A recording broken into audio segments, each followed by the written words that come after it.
Type C কেবল দেওয়া আছে, extra তুলি দেওয়া আছে।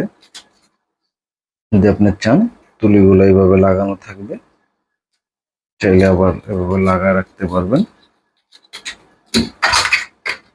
এক্সট্রা ফিতা দেওয়া থাকে, একটা ম্যানুয়াল বুক থাকে।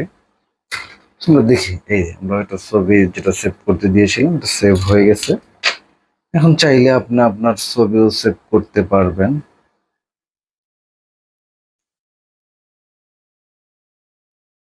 এই যে যদি আপনি আপনার নিজের ছবি সেভ করতে চান সেক্ষেত্রে কাস্টমে যেতে হবে, এখানে ক্লিক করার পরে ফটো অ্যালবামে যাবেন।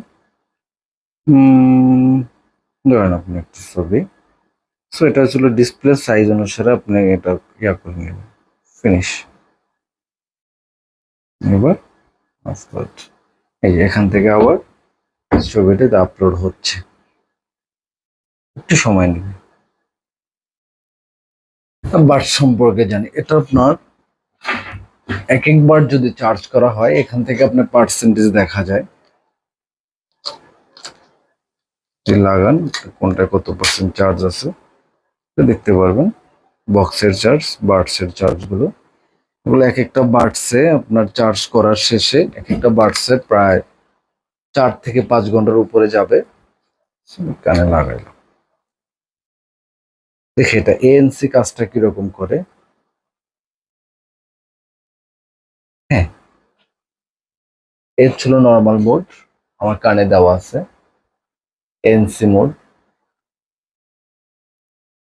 খুব ভালো কাজ করে। আপনি এনসি মোডটা যখন ইয়া হবে আপনার সাইডের নয়েজ একবারই শুনতে পারবেন, একবারই শোনা যায় না। খুবই ভালো এনসি কাজ করে এই প্রাইজের মধ্যে।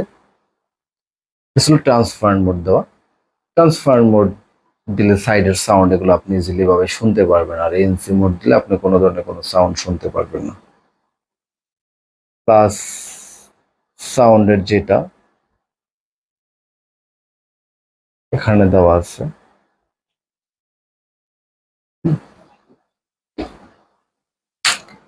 আচ্ছা এটা একটা সিস্টেম হচ্ছিল যদি আপনার কেউ কল দেয় এটা থেকে আপনি দেখতে পারবেন, বাট এটা রিসিভ করতে পারবেন না, দেখতে পারবেন।